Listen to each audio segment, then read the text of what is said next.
அனைவருக்கும் வணக்கம். நான் பேசி எடுத்துக்கொண்ட தலைப்பு முயற்சி திருவினையாக்கும். ஒரு சகல செய்யும் போது அதில் பல தோல்விகள் வரலாம். இருந்தாலும் பயிற்சிக்கும் முயற்சிக்கும் இருந்தால் சாதாரண மனிதனும் சாதனையாளராக மாற முடியும்.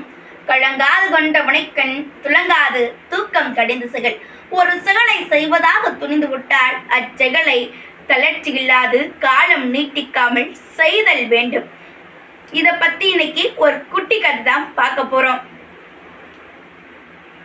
ஒரு விஞ்ஞானி மிகவும் கஷ்டப்பட்டு ஒரு கருவியை கண்டுபிடிக்கிறார். அந்த கருவியை தன் நண்பர்கிட்ட கொண்டே காமிக்கிறார். அதற்கு நண்பர் கேட்கிறார், இக்கருவி என்ன செய்யும் என்று கேட்கிறார். அதற்கு விஞ்ஞானி கூறுகிறார், நீங்கள் இங்கிருந்து பேசுவதை தொலை தூரத்தில் இருப்பவரிடம் கேட்க செய்யும் என்கிறார். அதற்கு நண்பர் கூறுகிறார், அடடா, சரியான விளையாட்டு பொருளாக இருக்கிறதே, இதெல்லாம் வியாபாரத்துக்கு சரிவராது என்று சொல்லி அந்த இடத்தை விட்டு அவர் போய்விடுகிறார். இருந்தாலும் தன் முயற்சியை கைவிடாமல் அந்நாளின் அமெரிக்கா ஜனாதிபதியான ரூதர்போர்ட் அவரிடம் கொண்டே தன் கருவியை செயல்படுத்தி காமிக்கிறார்.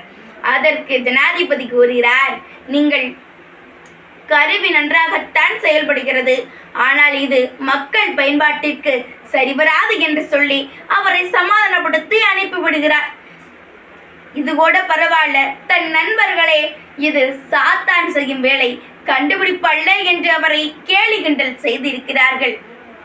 இதையெல்லாம் பொறுத்து கொண்டு தான் மிகவும் கஷ்டப்பட்டு கண்டுபிடித்த இந்த கருவியை மக்கள் முன்னிலையில் கொண்டு வர வேண்டும் என்று நினைத்து அதில் மக்கள் முன்னிலையில் கொண்டு வருகிறார். அதில் வெற்றியும் காண்கிறார். அதில் அவருக்கு நல்ல வரவேற்பும் கிடைக்கிறது. இதன் மூலம் இன்று பல பரிணாம வளர்ச்சிகளில் தொலைபேசி, கைபேசி, அலைபேசி என்று இவ்வுலகத்தையே ஆள்கிறது. ஆமாங்க, தொலைபேசியை கண்டுபிடிச்சவர் தான் அலெக்சாண்டர் கிரகாம்பெல். 1907 முதலில் உரையாடல் நடைபெறுகிறது. உன் அறிவு மேசை விளக்கல்ல, உன் அறிவு மேசை விளக்கல்ல, கலங்கரை விளக்கமாக பயன்படட்டும், கலங்கரை விளக்கமாக பயன்படட்டும் என்று கூறி உங்களிடமிருந்து அன்பாக விடை வருவது உங்கள் தாரணி அரசு மொழி மேல்நிலைப்பள்ளி ஆலங்குடி.